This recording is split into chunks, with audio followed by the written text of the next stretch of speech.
So I'm recording now. Craig, do you want to do like a formal intro today, or I'll try to do like a episode 20, episode 020 of the CPR show, which, by the way, absolute nightmare to search CPR show on a podcast player. Our show is nowhere to be found. But if you have a direct link, it's on Spotify. So like if we have the open Spotify link, that goes right to our show. Maybe we should change the name then. Honestly, I don't know. Now that I think about it, one of the things that I try to remind myself, and I forget all the time, is like, don't be clever, be simple. Oh no, don't be clever, be clear. It would actually be clearer if we just say Craig and Randy.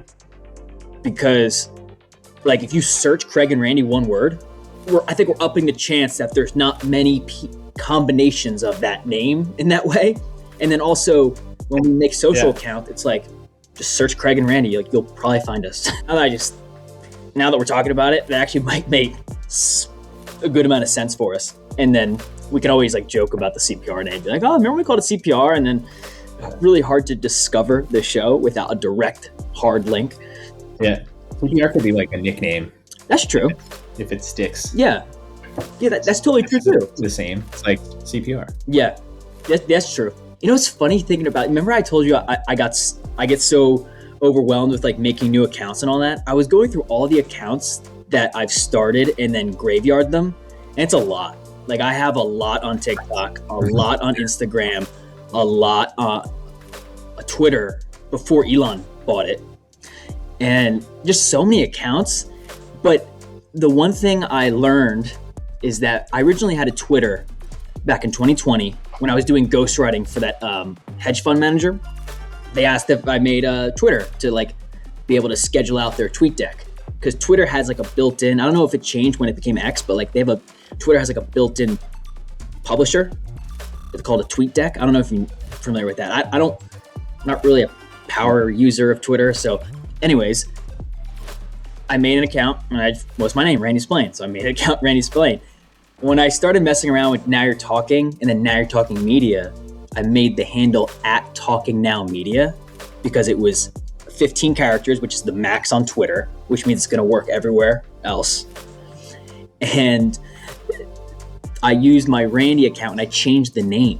So I changed Randy Spillane to Talking Now Media, only to find out when I wanted to change it back to Randy, someone else had it. And I actually went through a few steps to try to be like, yo, like, this is me. And they wouldn't give it back to me, and the person who had it wouldn't respond.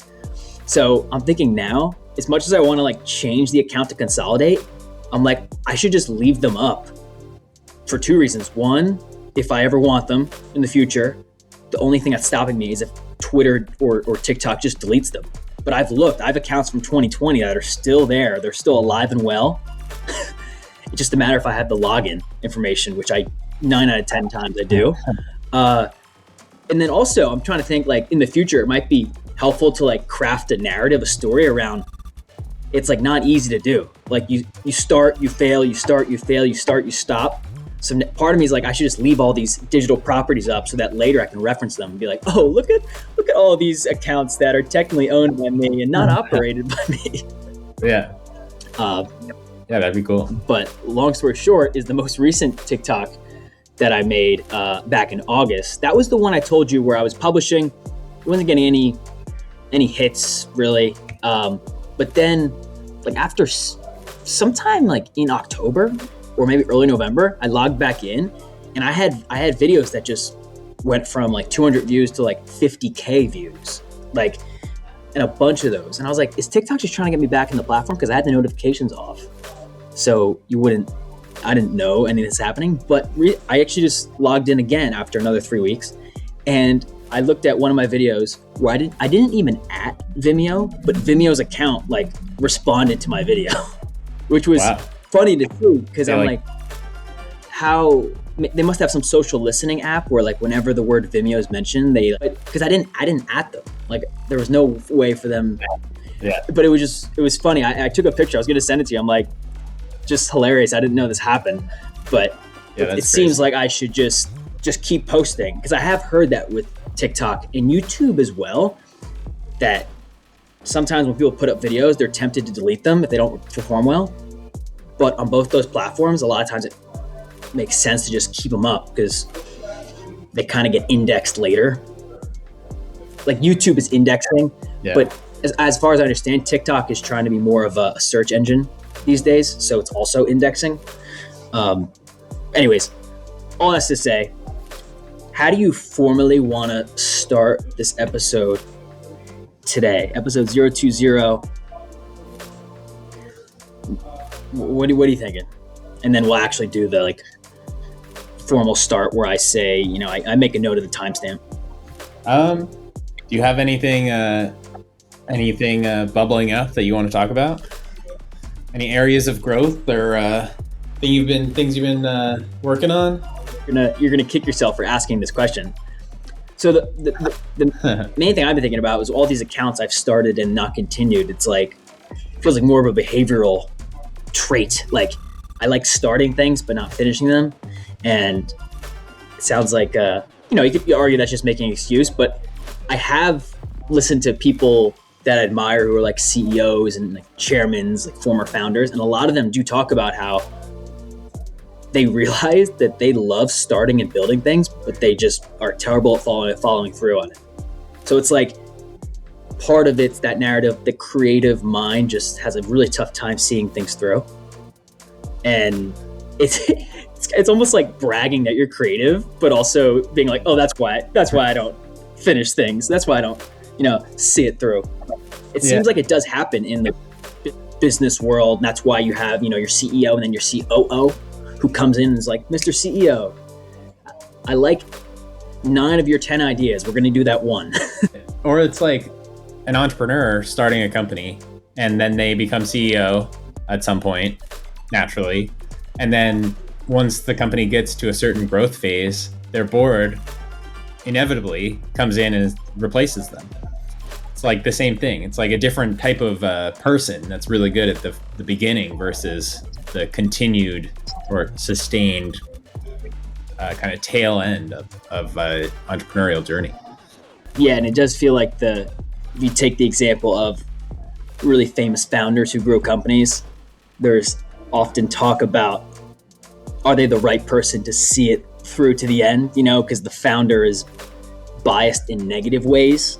They're not able to like in this Seinfeld episode, the ugly baby episode, you just can't call your baby ugly. You can't do it. But in Seinfeld, they do. So yeah, like the guy who started Etsy, probably Etsy wouldn't have been started by anybody else. Like he was uniquely positioned because he had done art stuff before, a ton of woodworking. He built a website for a woman who created a online art community. And so he had all that behind him. He had the website building idea, and then somebody came to him and paid him to make a website just for that one artist, a single artist. And then he was like, let's just expand. And it was just so natural for him to build that. And then after like 5 years of building, the board forced him out. Really? I don't know the story about. Yeah. I didn't want to interrupt you. I'm trying something different where I don't interrupt you. But yeah, I don't know anything about the Etsy founder. I don't even know what their name is. Yeah, I don't know his name either. There's I think How I Built This episode about it, so I recommend listening to that. But yeah, this guy just is it Rob? Is it Chad? Like, yeah, I think so. Is it Chad Dickerson or is it Rob Kalin, Haim Shopik, Jared Tarbell, Chris McGuire? I don't know. Anyways, we can look at the How he built. But anyways, yeah, he that classic story. It's like he was perfect to start it, but then not the perfect person to run it. Which is funny when you think about like who ends up like winning in the end. The way like equity is given out over the course of a company growing, like a company of that magnitude. I'm not sure. I'm pretty confident that the founder still has equity in the company, but I would just be curious how much, because even, Elon Musk and Mark Zuckerberg, I think Mark Zuckerberg is like, 17% of Meta? And that's a lot for like a founder to have that. But then, I don't know, for you and me to talk about this, I'm like, 17? I'm like, where the other 83% of your company go? Right.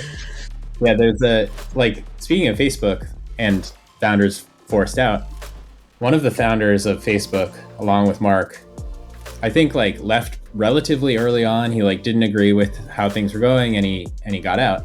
But he's a billionaire now. Like he had enough equity to be like easily one of the richest people in the world, even though he left early on and like didn't win in that situation. Is this the guy? Is this the guy who plays Andrew Garfield in The Social Network? Yeah. Is this the guy Andrew Garfield plays? Yeah, I think so. Yeah, I think so. Yeah, so it's like interesting to think about how like so much of our lives and the world around us, especially the United States, is dictated by just people playing the game of like making money. You know, like a ruthless game where nothing else matters but making money. Like I think a lot of people don't think about that, don't understand it, and like my company had layoffs right before Thanksgiving, and one of the people on my team is a little less experienced than me. This is the first layoff he's experienced. He wasn't laid off, but at his company. And I was like, what it comes down to is the founders making money, the investors making money. Like there's like, we like to think that we all care about each other as humans. We like to think that we have some mission that we're trying to change the world for the better, but it really just comes down to like the pure foundations of capitalism. Yeah, you also, I'm going to take one point that you just mentioned there about the family. We like to think that we all care about each other. Something that grinds my gears is when companies say we're like family. And the reason why it grinds my gears is when I first started my own business, that made sense to me. It's like, oh yeah, you like those types of, it sounds good. It sounds like the right thing. But now when I see that, two things come to mind for me, whether they're right or wrong. Two things come to mind for me. Yeah, the founders are going to expect you to do a lot, but they're going to expect you to do a lot, but also be controlling. Kind of like a family dynamic, right? Like, your family. So, you say things or you act one way, certain ways with one another. And with a lot of families, they still are family. Like, yeah, there's certain families where like people are like completely out of the picture, not even going to be involved. But there is that like that excuse of, oh, we're family. Whereas in business, it's like, no, like you messed up, and there's got to be some ramification. Where it's like if you're my sibling, it's like it's all right. I got it. I got it. So when I hear the thing about our company's like a family, maybe you could speak to this more too, because you've worked at big companies too, where maybe that's one of the things that ends up going on the wall as like a core value. Like, oh, we treat each other like family. It's like, maybe that's different, treating each other like family, whereas like we are a family. Would you fire your brother if you had to, or your sister, or your uncle, your aunt, your cousin? But that's just one of those things where I don't have like it's not like a hill I need to die on, but it's just now when I read a company bio that says that, I will say there is a variety of like small business. Like some people, small business is like self-employed, make a living. And some people, small business is like 200 million a year. So it's like the word small business actually to me doesn't really mean anything. But when I think of more like local business, that's a little bit, at times, there's local businesses that are big. Like I was just on the way here, I heard a commercial of a rugs company that I've been hearing since I've been a kid. They have this jingle that they just played on the radio on the way here that I remember hearing when I was 5. So I'm like, whoa, maybe I should get a jingle. Yeah. I should get a 1-800 phone number and make a jingle. No one's going to forget.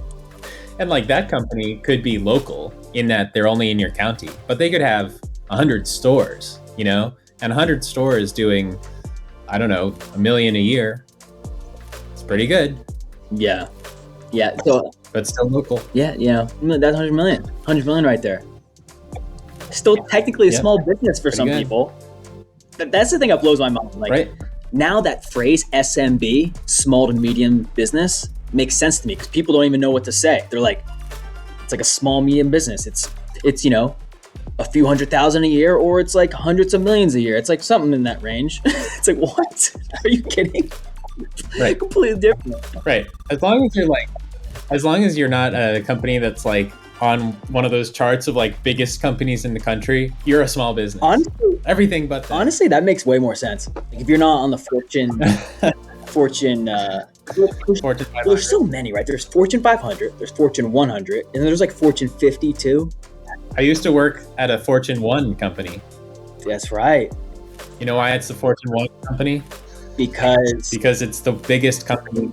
It's like 500 is the 500 biggest, 100 is the 100 biggest. The Fortune 1 is the 1 biggest. is that right? Can we say the company on air? Because can we say what company it was? Yeah. I used to work at Walmart. Yeah, So Walmart I used to work at Walmart. is a bigger company than Apple, a bigger company than Microsoft, bigger company than, or is that where? So like, how are we defining big here? Because I guess I'm thinking, like when I hear about Apple, maybe it's more of like Apple has the most cash of any business, or like Microsoft has like maybe the biggest valuation, or like, so when you say big, is it just like sheer like amount of property they have? Because you had a fun fact when you worked there. It's like Walmart is no more than 10 miles from every American or something like that. Like something that's like, oh wow, that's not far at all. Yeah, it's like every American, or like 95% of Americans live within 5 miles of a Walmart. And I remember hearing, can't remember the exact whatever the stat was. I remember hearing that and thinking, oh yeah, so it makes sense that for so long they didn't need to up their whole digital storefront. Like Amazon didn't have these physical stores. They kind of do now because they mess around with like, not just Amazon Locker, but like Amazon Grocery and all that. But it makes sense that Walmart was so good at being everywhere that it's like, oh, we can put off this online thing. And I remember one of the things you were working on was like with a bunch of other people, right? You each had your own category, like trying to like bring some semblance to like the in-person shopping and the online shopping. And I use the example of, have you ever shopped at Target in the last year? Yeah. It's amazing. If you shop online, it tells you, if you pick the store, what aisle and like what shelf that product is and how many. It's like, whoa. I've wanted that to be a feature forever. Like I've been in grocery stores like so many times being like, I know there's fucking peanut butter in this store. Where the fuck is it? Like they should just like have an app that's like, it's 50 feet away in aisle 13. I gotta say, so Target does have grocery, right? Because they have like I think when I was maybe 10 or so, they started having the grocery stores there. I think of Target when I think of, wow, they've done a really great job of like just really linking the experience of like you start shopping online, you finish it in person, or you start in person, you continue online, whatever. But I wonder though, with a pure grocery store, they don't want to tell you, right? Because isn't milk always in the back corner? Like they want you to kind of look around and gauge. So I do wonder if Target's kind of unique in that way, because it has grocery as like a fourth of its store. It's usually like in one corner of the store. But then like a pure grocery store, what you're saying, if you are in and out, they make less money. Right? Yeah, totally.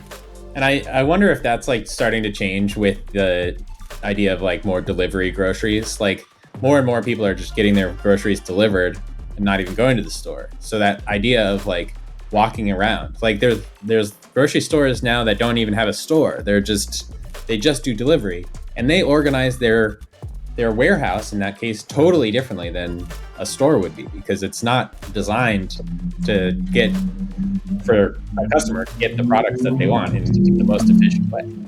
Yeah. And that's like one thing we're working on at Walmart too. It's like trying to figure out how to build those kind of like unique interactions with the product you might not have gone to the site to buy. Build those into the shopping experience. So like for me, I was in charge of accessories for grills, barbecue accessories. And so I was trying so hard to get the correct cover on the same page as the grill. So like when the person goes to buy the grill, they just click one button and they have the cover as well. Because that would have been great for my category. It boosts sales a ton. So is that where, because I don't know, I hate to bring up Amazon because you worked at Walmart, but when I think about Amazon, I don't remember when they haven't had that. Yeah, we were totally catching up with Amazon. Like Amazon's very good at that stuff. Like they suggest So it was like the totally next 3 items you were going to buy over the next 3 days. exactly. Yeah. So I looked up the Fortune list and its revenue. So Walmart's number one in 2023. Walmart's one, Amazon's two, ExxonMobil's three, and Apple's four. ExxonMobil got so that gives you in an there, idea. of course. In 2022, CVS, it was Walmart, Amazon, Apple, CVS. So Exxon, you would like to think that the gas prices in the last year have been because the raw material of oil is like higher in price, but that's not the case. They've just been cranking up the profits. All right. I guess this is also revenue, so this does capture the increase in raw materials for gas too, because that contributes to revenue. Yeah. Also, I gotta say, I rarely think about oil companies now. Like, yes, they're, you got to get gas. You're like, oh yeah, it's like higher price than it was before, or lower before, going up and down or whatever. But it's such like a massive part of the economy still. We talk about the EVs and like, it is kind of crazy to think about if we are able to move off of these Exxon companies. Like, as much as it'll be good, won't it also like temporarily kind of like rough up the economy for a little bit? Well, I think that like the idea is that energy is a commodity that customers like us will buy.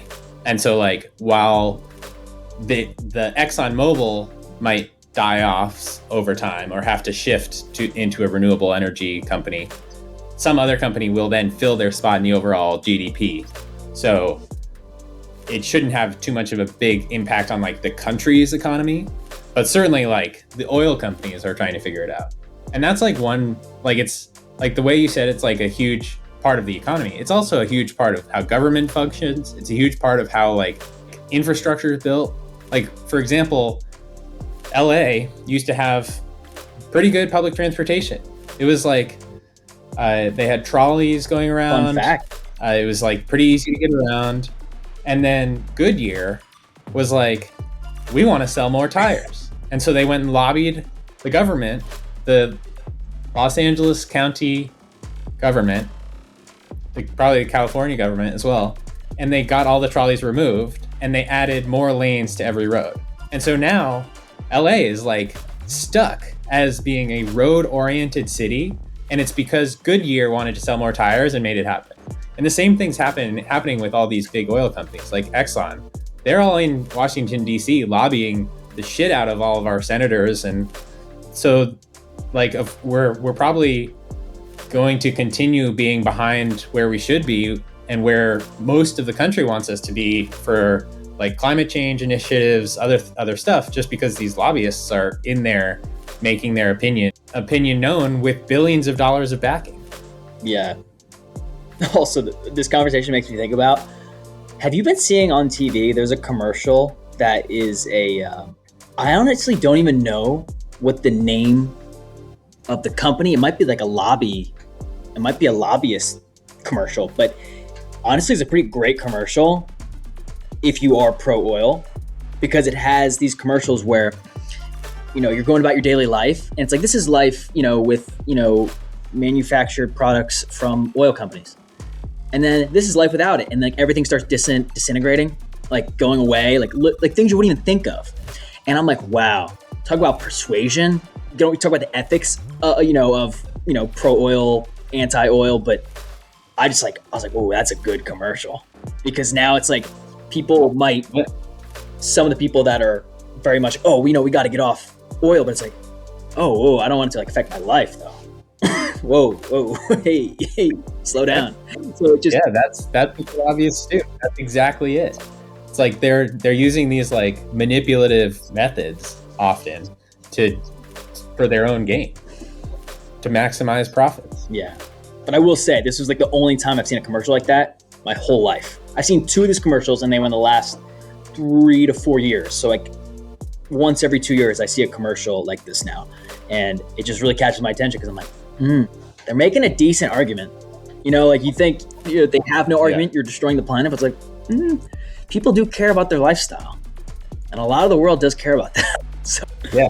But at the same time, if like the climate change movement had more funds and could run those same, like an equivalent commercial, you could like use the same tactics, same amount of money, and like totally run the opposite ad. You know, it's like that ad is like skewed, and it's an ad, and it's being paid for by potential, like probably like big oil companies, like people who are profiting off of oil use. And so like you can imagine an equivalent ad that's like the temperature, like talking about climate change. It's like instead of oil products, not oil products, it's temperature at current rates versus temperature 2 degrees higher across the world. And you could show like your grandmother dying. You could show, because it's hot and she's like, I'm not calling out your grandmother specifically, but one's grandmother could die. I don't want to get personal here, but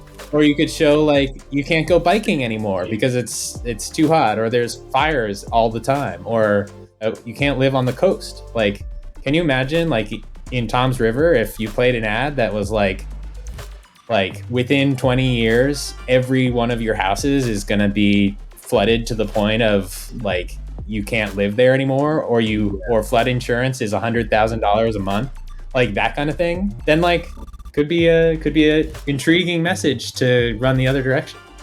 So I had one question when you started and one question when you ended. Two different questions. So I'm gonna lay them both out for you, and you're gonna pick which one or both that you want to try to answer. So one is climate change, what's the word? Begins with the R. Reform. Are climate change efforts, are they profitable / can they be profitable? Like what's the status on that? Do you know? And then the second part was when you shared about like if there was an ad in on the shore targeted on the shore in Jersey, and then when you said with the bike, with cycling out your way, like biking is a really big deal, and then also in the Northeast. So it would be a really interesting marketing case study to really like target the ads to like what each region cares about. Like Florida is going to care about something different, but it also goes back to people care about their privacy with ad targeting. But if you're able to target, you can make something that's good morally useful. But if you don't have that actual tracking information, you're going to be saying the wrong. You're going to be giving the Jersey Shore message to like middle of the country potentially, because it's just not targeted. So now I'm like, people care about their privacy, but it's also like, sometimes tracking can like, targeted ads can be for a good cause too. I feel like that's not always talked about. It's all like, the tracking is to get me to buy something I don't need.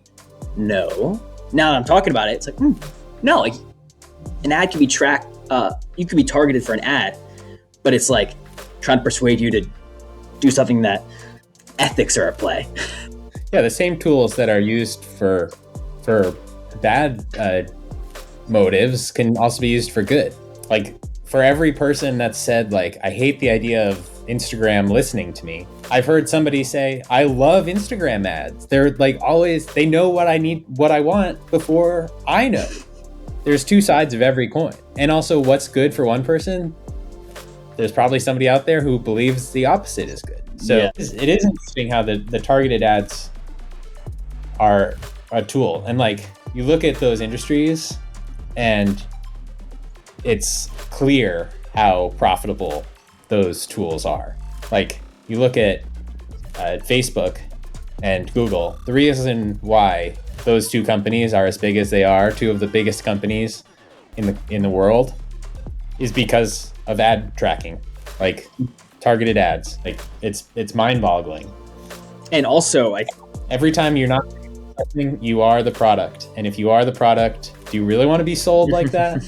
Yeah, I've gone back and forth on it. Like there's times where I'm like, I don't want the trackers. I'll use my iCloud, hide my email. I'll use, hey.com has a way to take off trackers. DuckDuckGo has.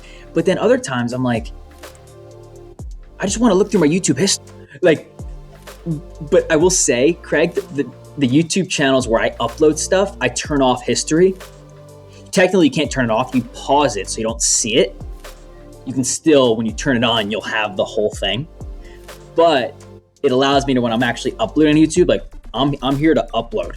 I'm not here to watch. But then there's sometimes where it's like, oh, what was that video I watched? Oh, I forgot the name of it. But then I'd have to go back into my Google account settings and then go whittle my way down, turn on history, go back to YouTube. So the convenience of targeted advertisements and also just, I'm saying search history too. I hadn't thought of it until I found that feature in YouTube.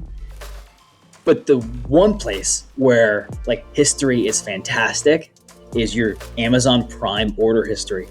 You can go back to the beginning of your Amazon Prime membership. I think for me, it was probably 2016 or 2017. It's like, what was that thing I bought when I was in college and kind of young? Like, you just go through your history. And it's like, it's great for Amazon because now you're more likely to buy because like you found the thing you wanted. But then it's also great for me objectively, but my stuff's all being stored, but it's convenient. So it's kind of funny how the targeting, it can be seen as bad, but it can also be seen as like, it can be worth it for convenience too. Because convenience, as there's been such you, me, our friends, family, coworkers, we've all been inundated with so much information that the targeting actually like consolidates a lot of it for us before we even, like you said, before we even know what we needed. Like we looked at all these ads for new fishing gear. I don't fish. I don't know if you fish. Craig, you fish? A little bit here and there. You fish a little bit. So let's say you're looking at, fishing, you're seeing fishing gear ads on Instagram. And then before you know it, you're like, oh, I need a new fishing rod. It's like, and then you're scrolling on Instagram and now it's there, you buy it. So it's almost like the tracking can be annoying. It also could be incredibly convenient. So I don't really know. I guess there's pros and cons to everything. That's why probably content creation exists as an industry, because as strong as someone can be on one side, there's probably an equally strong other side. If it's not equal, it's probably like 60-40. It's pretty close. Totally. I love your Amazon example. Like, I feel like that kind of thing, like I'm totally pro that, because it's like you're paying for a service. One of the benefits that they provide you is a history of your orders. And like, that's a choice, right? It's not like if you didn't have an account for Amazon, it's not like when you log on again, it's like, you last ordered this, like you should get this next. It's kind of like getting your permission. So I like that kind of thing. And like YouTube's an really interesting case, because like with the history, that's like the Amazon Prime history. It's a useful feature that you can go back and find the videos. But YouTube goes so far with the other type of the tracking with like recommended videos, where like a subscription on YouTube essentially means nothing anymore.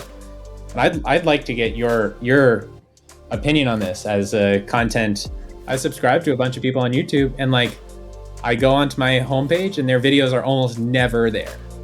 And it's like, because that homepage is driven by their algorithm, and like to see their videos, I have to go to the subscription list and click on them and then go to their videos and then look, but they've realized the algorithm can just drive views. And so they're leaning into it heavy. All right. So going back to the very beginning, I don't know if we were recording when I talked about this, how as a creative person, I love to start things, but finishing things is the hard thing to do. I'm going to start this statement. Don't know if I'm going to finish it though. Based on what you shared, the one thing I will say, subscribing, I almost never subscribe, but I'm also a nightmare. Over the years, I've created additional free Gmails in order to do different things, but it's just gotten so out of hand. I don't know where like anything is anymore. So now I'm kind of trying to restart with either hey.com or an iCloud custom email or a Zoho Mail email, somewhere where I can just like start fresh and be like, everything is funneling into this one account, like something like that. So that's part of the reason why I don't subscribe to things on YouTube, because if I subscribe on one free Gmail, it's like I might be logging into YouTube from a different Chrome browser next time. It's like, oh, it's just not worth it. So I'm kind of weird. I'm weird. Yeah, my bad. But what I will say There was like one time that I subscribed to someone that I was in like a LinkedIn, I guess you'd call it like a LinkedIn sales group where we were learning different strategies to sell on LinkedIn. And kind of felt like this person was a peer of mine. And then next thing I know, they're doing like a lot of YouTube content and they grew like crazy. So I guess I must have saw this person growing and I was like, I feel like I kind of know this person and it'd be cool to like see how far they take this thing because it seems like they've already gone from here to here. Cool. I hit subscribe. I will say, I haven't subscribed to like anyone really. I think I subscribed to Cal Newport at 1.2, but I don't even know what Gmail that's on. Like I don't see him anymore. But I had notifications on at the time I subscribed to this LinkedIn peer. I had push notifications on for my YouTube iOS app. And it was fantastic for this person because I got notifications like whenever they posted and like, I was like, whoa. The whole thing when you hear a YouTuber like put your notifications on, whoa. I wouldn't see their video if I didn't have notifications on. And because when I turned notifications off, completely forgot. And like just I didn't get that like, that slight sales bump that like, sales reps will do. But with YouTube notifications, those seemed really good. Like if there's someone you want to see, just turn those custom notifications on and you will see them. It has to like be a push notification to like your lock screen, or to your phone. Now, I don't like doing those notifications for anything, but if you don't want to miss someone on YouTube, it seems like that works impeccably well. Right. Yeah, totally. I don't think I've ever turned notifications on for anyone because I'm like you, like my phone's already a mess with notifications and I would just get so distracted if like every time a video pops up there. But like you'd think that like a normal subscription would be in the middle, but it's like either you get notified about every video or you never see the person. Yep. Unless you actively seek them out and click on their video, watch it all and click like. I wonder too if there's something to be said about I gotta head out in a little bit just because the library's closing in about 15 minutes, but there's just like so much more content on YouTube now. Like every year there's more content. So I wonder if it's just this constant battle for attention. But then again, they're doing the tracking anyway. You think they'd be able to like hone it in a little bit more. Like if you subscribe to someone, we're gonna prioritize that. But then I guess they're always trying to it's in their best interest to help you find someone else. Because if you have all these like attachment points to the platform, that's better for YouTube as opposed to like just Cal Newport. And also, if no one knows who Cal Newport is, he's a professor of, I think, computer science at Georgetown University, but he's written a bunch of books about productivity. And I had to read one for my entrepreneurship class when I was younger, and his name's always stuck with me. But then when he had a YouTube channel, that's also not even going to go down that road. Multi-channel marketing. I was introduced to this person from a book when I was in school.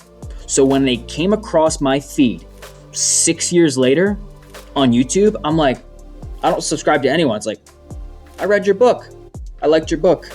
I'll subscribe to you. So that's where writing a book, I think that maybe is a lost art these days. Like people still do it, but that used to be like the only way to build your thought leadership because it just was the most tangible that like people could produce, and social media wasn't as big of a deal. But sometimes I think just a book, even for myself, like if you wrote a book, it just forces you to like condense your ideas and actually be clear about what you're saying, and then it makes your social media efforts so much better, and it makes your newsletter writing better, just everything better because you took the time.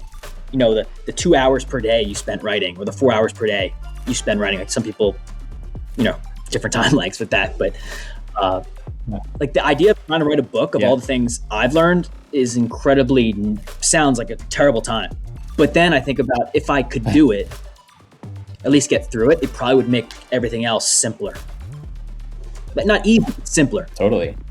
Yeah. I would love to write a book someday. Like, I think that's like running a marathon or biking 100 miles. It's like something that you can like stick your flag in the ground, be like, I did this thing. It's like one of those accomplishments that like you say to anybody, you're like, yeah, I wrote a book.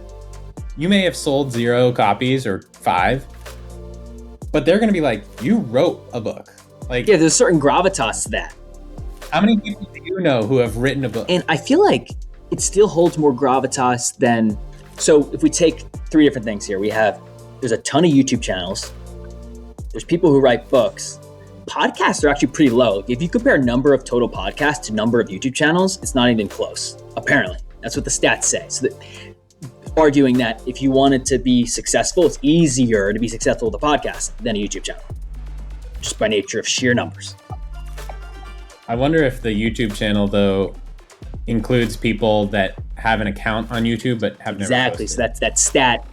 Because everybody on YouTube has, like, with an account, like, everyone has an account. Like, if everybody on YouTube hasn't, like, who's signed in counts in that, then yeah, of course the podcast number is going to be low. So this is where I don't have a lot of like analytics in what I do, but when I hear stats like this, it's part of the reason why I don't, because I'm always questioning the research methods. Like, am I willing to bank a sum of money on like a research method that wasn't that good?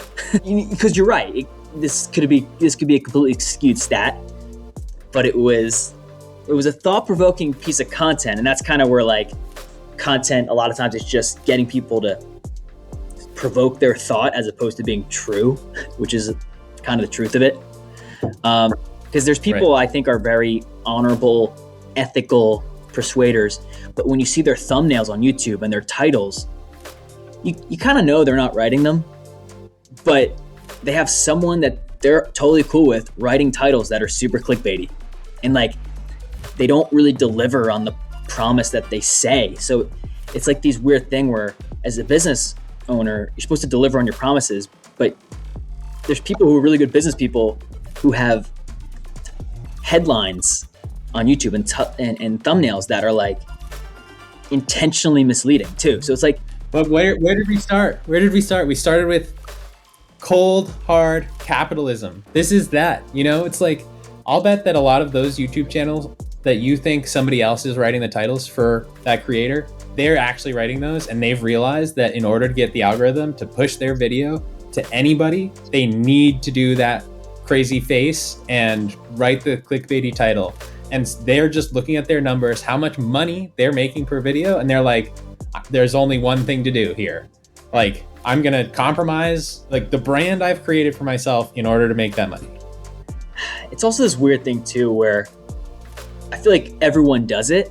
Like, even the people I think when you actually hear the video, it's like, oh, this person's not crazy, or they're not, but it's almost something that kind of goes under the rug. Because I guess, could you hear even like Mr. Beast, the biggest YouTuber ever, he spends way more time on his thumbnail than he does on his video. Like if he's doing it, there's science to it.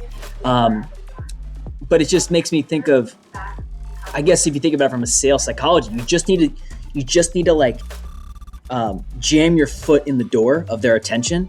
And once you jam your foot in the door, you've done the hard part. Now you just kind of let your content play out, or you let the video play out. I guess it's just getting them to, like, people will say, stop the scroll. Yeah, like capitalism is just, if it works, it works. If it works to get them to stop and watch, you did a good job, whether it's completely accurate to what's going to be talked about. Like there's one guy I'm thinking about that actually I think has pretty good business ideas, but politically they let it show through their brand, and the thumbnails are just so antagonistic. It makes sense because this person's kind of feeding to that demographic, but when you actually hear this person talk, it's like, oh, this person's actually like pretty intelligent. Like the thumbnails make them seem not intelligent. Let's put it that way. But it's just, oh man, the game of attention is, I guess you can't get too burdened with like trying to make an ethics conversation about everything, trying to make it like a liberal arts philosophy class all the time, because if you do that, you're never gonna get started. You're never gonna continue, right? Like at a certain point, you have to be like, this is working. I don't know. I guess for me, I get bogged down a lot with like, is this the right thing to do? Like, is this cold outreach actually annoying someone and making them angry? And I'm reaching out, like, but then anyone who's been uber successful at business has either done cold outreach themselves or hired a bunch of people to do it. So it's like, whoa, maybe I have to get over myself. Like, think I'm taking the high ground. It's like, no, just like do the thing that is proven to work for a really long time, and I guess you just have to like take the heat. I don't know. Or take the angst with it. Yeah, I think you're right. I have a recent example that's very similar to this. So I am just recently sold a car. I sold my Subaru today, and it was on an auction site. And I listened, like I've mentioned Spike's Car Radio on this show as one of my favorite podcasts. So I sent the guy, Spike, a message on Instagram and was like, I have this cool story of this cool car. Now it's on for sale. Check it out. And he checks it out. He responds. He's like, hey, this is cool. And then I'm like, if he shared the link or like anything about this auction to his audience, I'll make money, like noticeable amounts of money. And I was like, I've heard him say on the podcast that he hates when people ask him to do things on Instagram, like the exact thing I was thinking of doing. So I knew it was like against what he wants, like an ethically bad thing to do because it upsets him. And it's like asking something from someone that like I can never repay. And I was like, but this is the one time, right? It's like, when else in my life am I ever going to get the opportunity to like A, talk to this guy, and B, like potentially gain a lot from it? And I just sent the message. I was like, like I feel a little bit bad about this, but also like money and selfishness, like he probably would have done the same thing. But I think you put it perfectly. Like, when's that opportunity going to come up again? At least in the near future. Is it going to come up in the near future? It makes sense to like take the bull by its horns there. But it is funny to think about, these people that we admire with content. We don't want to like bother them, and it becomes this like parasocial relationship where it's like, we see how big they are online, and then like we're talking to them in DMs, like you get a little scared. But it's like, I don't know, what do you have to lose? You're not really friends to begin with, right? So it's like, I like your content, but hopefully he gets back to you. Hopefully he shares it. That'd be pretty sweet.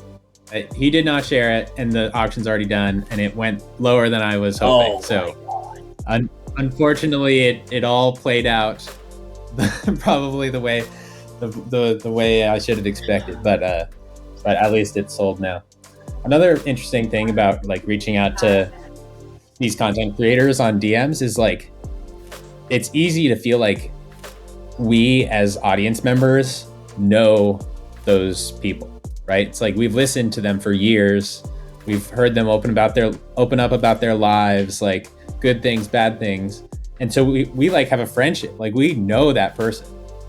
But the other person looking at us, we're that fucking serial killer that's about to show up at their door, right?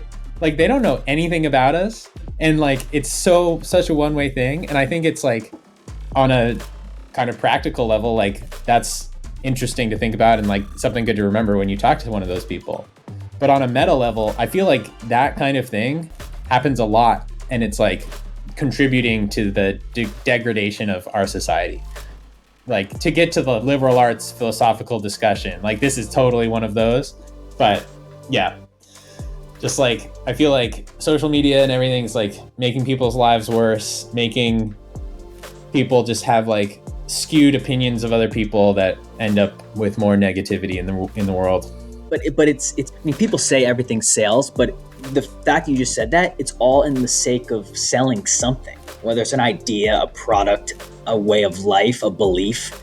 Like social media is an incredibly powerful tool for that, and there's good and bad ramifications of that. We tend to like be more exposed to the bad. I think our brain kind of goes to the bad, right? And also Social Dilemma, documentary 2020, the feed has shown that it's more profitable with using negativity. I can use a very micro example. Whenever we were trying to coach someone on public speaking, we wouldn't ask them to say, just tell me something you're super excited about. They get super nervous. They don't know what to say. They're kind of ashamed that they're excited about that thing. No. Tell me something that you absolutely hate. Tell me something that just drives you bonkers, drives you nuts. And and little do you know, they're a way better speaker than they even thought. But they had to start with the negative. And I just feel like that's some human nature going on there. It's just easier to talk about things that just annoy you than it is to talk about when you're excited for a few reasons. Excited, you might be ashamed that you're excited. Like, let's say I love Pokemon cards, which, to be honest, that would actually be a cool thing if I did, but it's not a good example. But if I was ashamed of like, oh, I'm kind of a nerd, or, like, are other people going to like it? Like, to talk about something I'm excited about. But if I talk about something I hate, like I hate baseball. Like, it's not true. I'm going to offend people here. I hate country music. Like, it's easier to talk about something I hate than, which I don't really hate it, but I don't really get it. I get your point. Yeah, totally. So, also, I know I've talked a lot here, but I think technically the library's closing in 90 seconds, so I do have to give this computer back. But if you want to do one of your summaries like a beast, that would be sweet. But also, I can try to do a summary as well. Let me give it a shot. I feel like this is going to be a tough one, but I'll give it a shot. 55 minutes in, yeah, for sure. So this episode was wide-ranging, and we just let it flow, which I love these episodes. I feel like Randy and I have a lot of good thoughts, interesting takes, questions, and when we just let it go, it goes to cool places. I think that this episode kind of pulled out some themes that kind of come up for us often, like attention in social media, entrepreneurship, capitalism, how people are incentivized by different things. And so it's hopefully it was a interesting and wide-ranging listen that provoked some of your own ideas as audience members. So thank you all, and we'll see you on the next one, unless Randy has something to say, in which case we'll see you after that.